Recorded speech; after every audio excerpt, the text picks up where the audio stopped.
Well, hello there. Thanks for coming to Ivy's Fortress. We have a book to read today, and it is titled How Rocket Learned to Read by Tad Hills, the creator of the New York Times bestseller Duck and Goose. I remember reading Duck and Goose when I was a kid, so I'm super excited to read this book because Rocket sounds like a really fun name for a dog, and so I can imagine how high energy a dog named Rocket would be. But also, learning how to read seems like the opposite of something that is very bouncy, off the wall, high energy type lifestyle. So we're going to see how Rocket is taught how to read and how he learns and how he will do such. But before I get started, I'm going to drop these reading glasses on my face and we're going to get reading. Meet Rocket, a new student, and his teacher, a little yellow bird. Watch as Rocket practices singing out the sounds of each letter of the alphabet, discovers the delicious excitement of listening to stories, and finally, best of all, learns to read.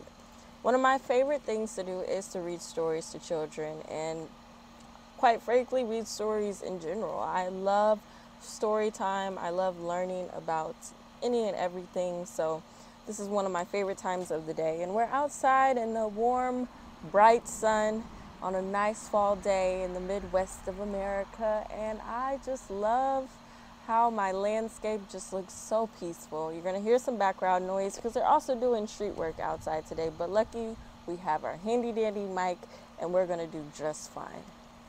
All right?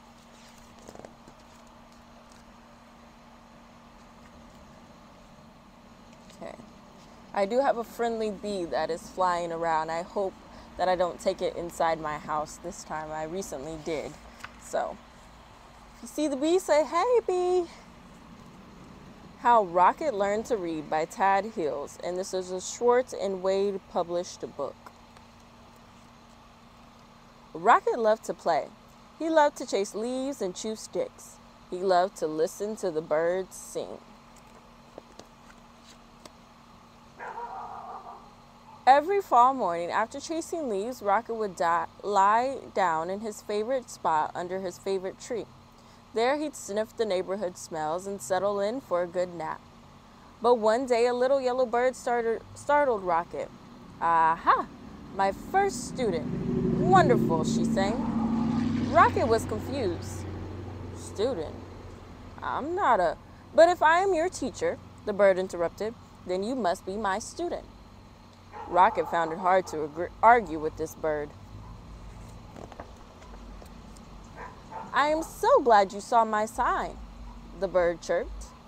"Oh, yes, I can see it," Rocket said, "but I don't know how to read." "Can't read? Fantastic," she waved a wing. "Welcome to my classroom." "But I just came here to nap," Rocket said. No, there will be no napping in class," declared the bird. "Except, of course, during nap time." "Well, then I can take a nap over here," said Rocket. "I've had a very busy morning."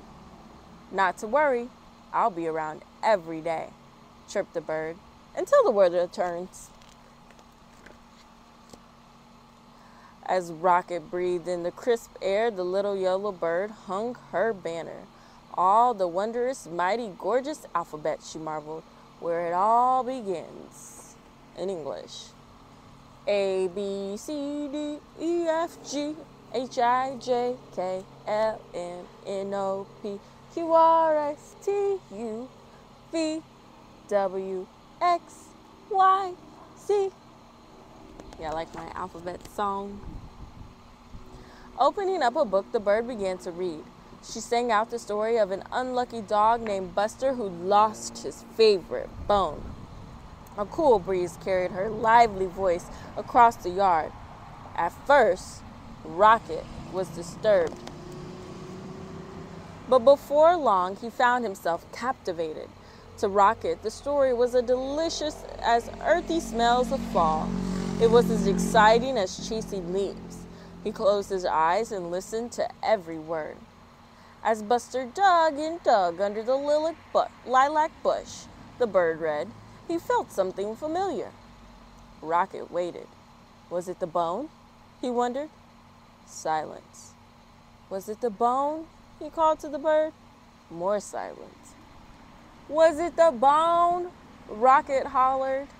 Suddenly, he was rushing to the tree. Well, was it? But the little yellow bird was gone. Now, let me say, I'm a much better storyteller than this bird, but I think the bird has a trick up him sleeve. The next morning, Rocket arrived early. She left the story on the branch. How rude. At last, the little yellow bird appeared. Hello, how wonderful to see you in class, she chirped. I can tell by your waggy tail that you are well rested. I'd like to hear the end of the story, please, said Rocket. That seems like a fine way to start the day, chirped the bird. She gave Rocket a name tag and began to read. Every day, Rocket returned to the little yellow bird's classroom. In the morning, the bird taught him a new letter, until he learned all of the wondrous, mighty, gorgeous alphabet. Together, they sang out the sounds that each letter makes and spelled the sounds they heard around them. With a G and many R's, they spelled Mr. Barker's growl. That probably sounds a little bit more scary than that. I'm not a growler. Not very good at growling. There you go. That was a good one. They spelled the sound of the wind, which was growing colder by the day. Whoosh.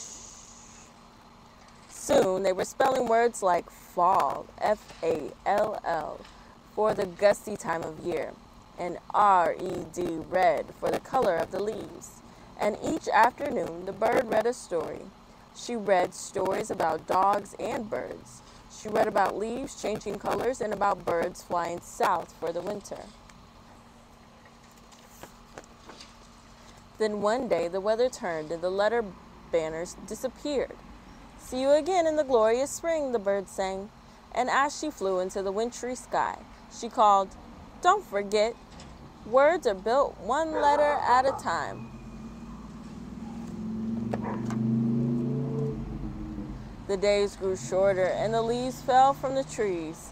The grass became crunchy. Soon Rocket's classroom disappeared under the snow. He remembered the little yellow bird's alphabet and practiced his letters.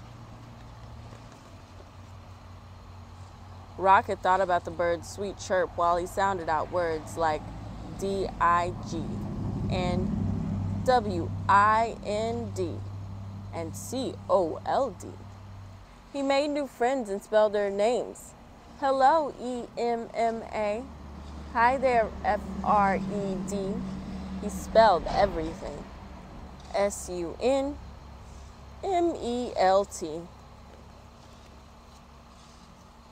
When Rocket spelled mud, he knew that spring, as it always does, had returned. The breeze blew warmer, the grass grew greener, and a sign appeared. Class starts tomorrow.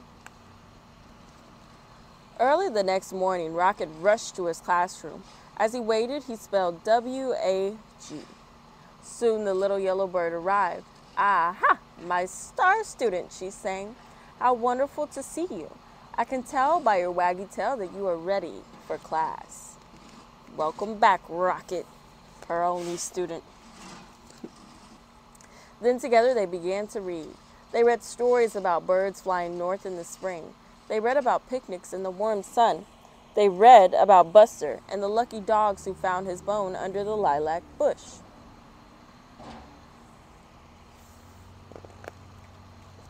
And when they were done, they read it again, and again, and again. A-G-A-I-N. The end. Wow.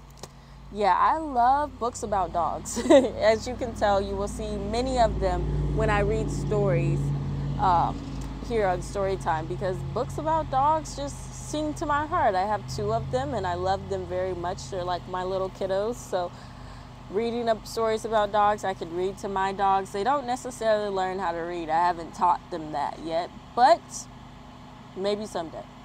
Not giving up hope. Now, a little bit about our author and illustrator before I let you go. Tad Hills is master of the light comic touch, the Boston Globe states. Tad Hills is the author and illustrator of the highly acclaimed New York Times bestselling picture book Ducks and Goose and Duck, Duck, Goose.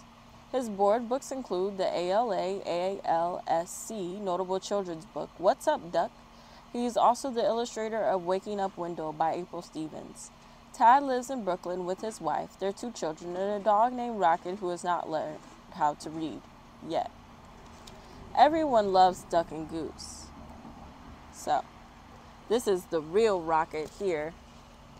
They look very similar. He illustrated him to have a nice, like the Boston Globe said, comic touch. So, I do love the illustrations of his dear dog. He has a beautiful dog here, so it doesn't say where you can find him. But it does say you can find this book and more books like it at randomhouse.com/kids. So, I hope I catch you guys next time during story time. Well, toodaloo! We truly enjoy sharing our adventures with you here at Ivy's Fortress. If you do too, like our videos and subscribe to our YouTube channel. Well, what are you doing? It is your choice, but we'll race you there. Bye!